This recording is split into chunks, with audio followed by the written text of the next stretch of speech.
सबसे पहले बात हम दिल्ली की करते हैं। दरअसल दिल्ली के विवेक विहार में एक 4 मंजिला इमारत में भयंकर आग लग गई।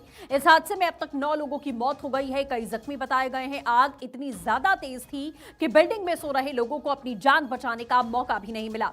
किसी का शव बेड पर मिला तो कोई सीढ़ियों पर खाक पाया गया। इमारत के सेकेंड फ्लोर में पीछे की तरफ लगे एसी में यह ब्लास्ट हुआ था। बताया जा रहा है इसकी वजह से तड़के करीब 3:30 बजे ये भीषण आग लगी। आग इतनी तेज थी कि इसने तीसरे फ्लोर को अपनी चपेट में ले लिया। लोगों ने अपनी जान बचाने की पूरी कोशिश की, लेकिन वो कामयाब नहीं हो पाए। तीसरे फ्लोर में रहने वाला परिवार अपनी जान बचाने के लिए छत की तरफ भागने लगा, लेकिन छत का दरवाजा बंद था, जिसकी वजह से वो वहीं पर फंस गए और उनकी सीढ़ियों पर ही झुलसकर जान चली गई। जिस फ्लोर पर आग लगी वहां भी 4 लोग मौजूद थे, जिनकी जलकर मौत हो गई। बिल्डिंग के आगे की तरफ रहने वाले लोगों का रेस्क्यू कर लिया गया, लेकिन पीछे की तरफ रहने वाले लोग रेस्क्यू नहीं हो पाए। मृतकों की बॉडी इस हद तक झुलस गई कि शवों की पहचान करना मुश्किल हो गया।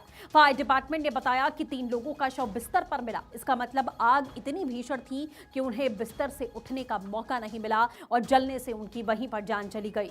पुलिस ने अब तक 9 लोगों की मौत की पुष्टि की है। बताया जा रहा है कि आंकड़ा बढ़ सकता है। इस घटना पर सीएम रेखा गुप्ता ने दुख जताया, साथ ही मजिस्ट्रियल जांच के आदेश दिए हैं। मुख्यमंत्री रेखा गुप्ता ने सोशल मीडिया प्लेटफॉर्म एक्स पर अपनी संवेदनाएं व्यक्त करते हुए लिखा, विवेक विहार की एक इमारत में आग लगने की घटना अत्यंत दुखद है। इस हादसे में 9 लोगों की असामयिक मृत्यु से मन बेहद व्यथित है।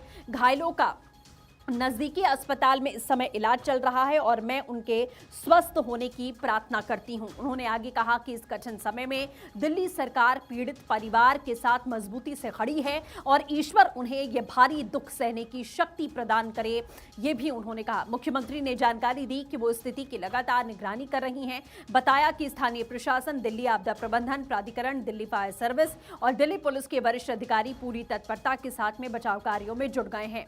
हादसे के वक्त स्थानीय विधायक और नगर निगम पार्षद भी मौके पर मौजूद रहे। बीजेपी विधायक संजय गोयल, पार्षद पंकज लूथरा और प्रदेश अध्यक्ष वीरेंद्र सचदेवा ने घटनास्थल का दौरा करके राहत कार्यों का जायजा भी लिया है। दिल्ली के उपराज्यपाल तरनजीत सिंह संधू ने कहा कि बचाव और अग्निशमन अभियानों पर कड़ी नजर रखी जा रही है, सभी आवश्यकता सहायता प्रदान की जा रही है। उन्होंने एक्स पर एक पोस्ट में कहा कि पालम मेट्रो के पास में एक आवासीय इमारत में आग लगी और इस घटना से मैं बेहद दुखी हूं। इस दुखद घटना से प्रभावित लोगों के प्रति मेरी संवेदनाएं हैं। दिल्ली के विवेक विहार में हुए भीषण अग्निकांड पर बीजेपी के दिल्ली प्रदेश अध्यक्ष वीरेंद्र सचदेवा ने भी गहरा दुख व्यक्त किया है। उनकी तरफ से कहा गया कि करीब 20 लोगों को बचाया गया, लेकिन हादसे में 9 लोगों की मृत्यु हुई है। सचदेवा ने पीड़ित परिवारों से मुलाकात करके घटना को बेहद दर्दनाक बताया। फिलहाल पुलिस आग लगने के सही कारणों की जांच कर रही है। साथ ही शुरुआती तौर पर एसी की बाहरी यूनिट से निकली चिंगारी को वजह माना जा रहा है। लगभग 14 गाड़ियां हैं जिन्होंने पूरी आग को काबू करने का काम किया है। 20 से लोगों की जान बचाई गई है और 9 लोग इसमें हताहत हुए हैं। मैं उनके परिवारजनों से भी मिला हूं और जो दृश्य है वो बड़ा हृदय विदारक है।